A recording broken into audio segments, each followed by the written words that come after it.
ukwesaba kungembethe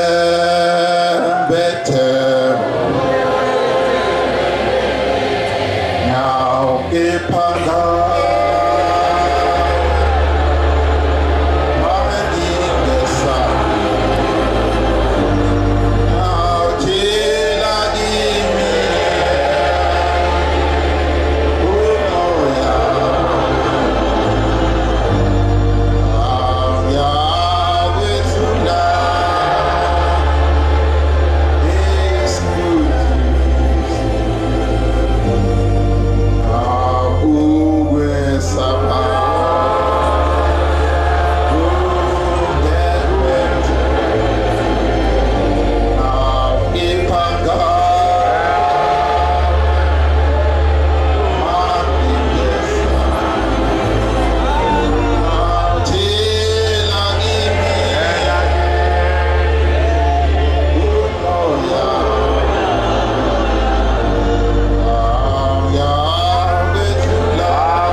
Makhosi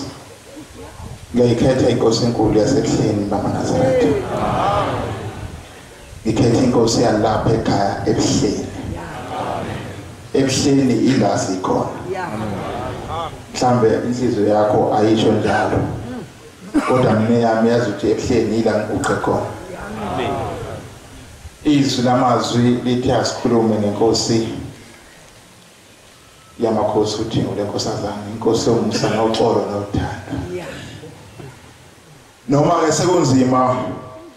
ukukhuluma usuke wathi ukuthola induku ngoba amadola asuke evevezela umntwana wasebungunini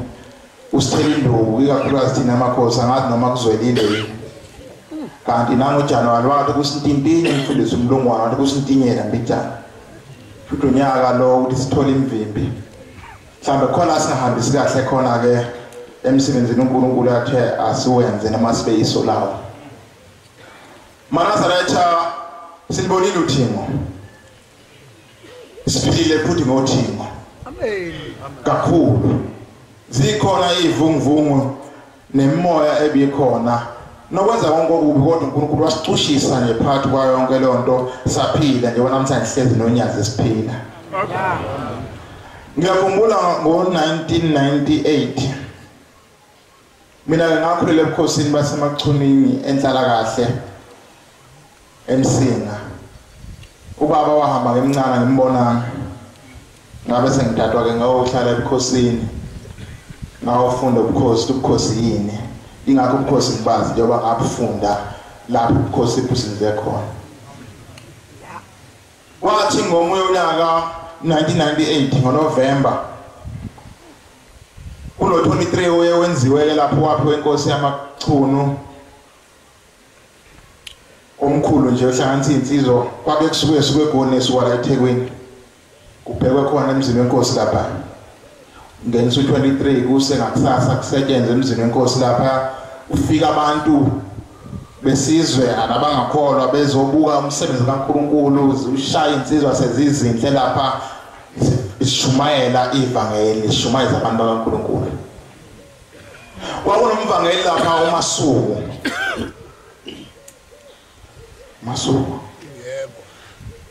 yebo noma ngabaphambanisa yini kodwa ngikhumbuza umfundisi uDladla umvangeli wakuthi ke mangabe kusinwa lapha bese yena ehlala lapha abashumayela bese ababika abahambe beke nangomvangeli wafika umama ehamba nomunye babe ngakembathi ingubo emhlophe ngalo la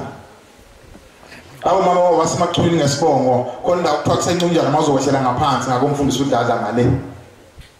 bafika baphethe ingane lengane abayiphethe ayihlukanisile ukuthi ngabe intombazane noma umfana bafike bambikela babika la embengeni wabe eseguqa umvangeli uMasuku esethandaza wayeseyithatha ingane wayifaka ngaphansi komjiva wababhangeni waseqhubeka nokunikelisa abahlala nje uninaba lengane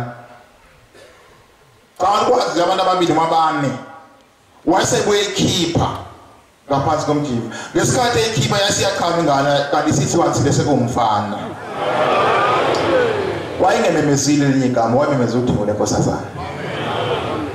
kambe umngane wakho lo obenixoxa naye libeka amagama athize wangalimemeza yena elinye igama lisindise ingane kwangeke kwenzeke lokho ngawo 98 lufikile uThingo lusemzimoya wafika umama futhi wakwalinda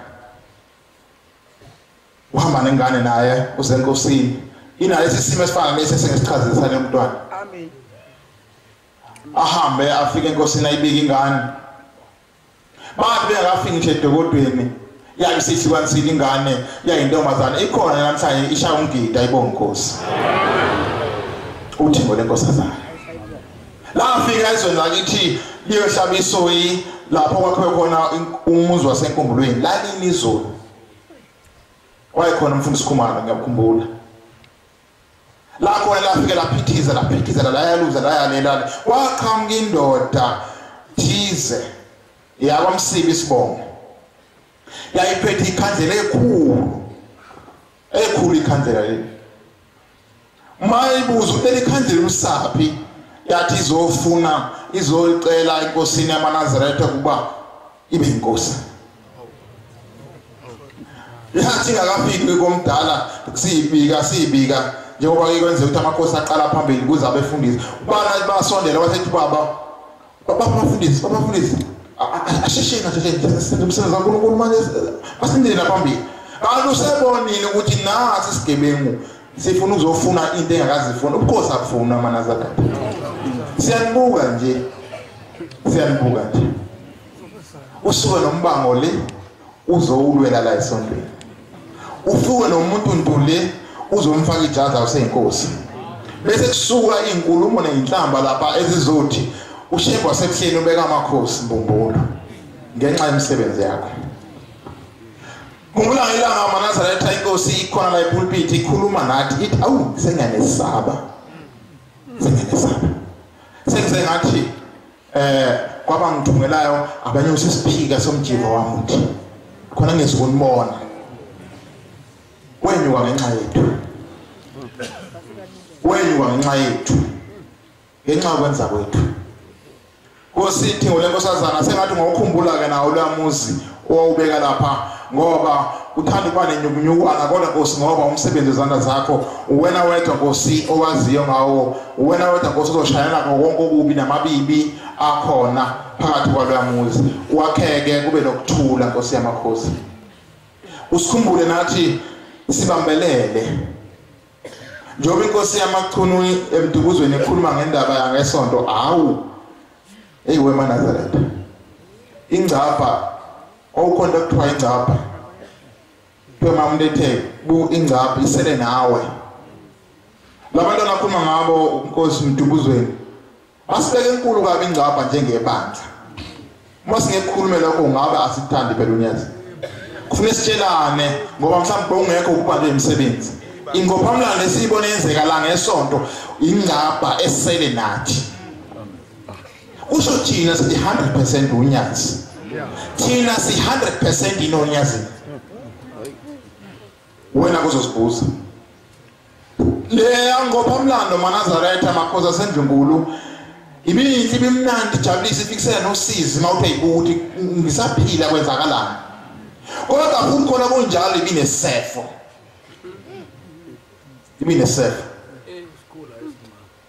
Masika khona lapha eBhalitho la kokulanda khona amahashe enkosi saqala lapha isefo saqhuza namakhosi ukuthi awabheke uyabona awubabuka uyabona wazo kwabuya noma sekule ekhaya sabuka nampa abantu bedlinhlaba kwenze njani ujatshule kumnandi kungaka wabe sathe umphathi ohlelo hawu phela semcimbini semcimbini kwabonakala ukuthi cha phela inhliziyo ingaphakathi omunye ekhuluma ke lapha nami izolo wathi babe emholodela ngakubo bethi hey wena unaso isikhwele nomnyazi nje monga naso isikhwele nonyazi futhi uneshende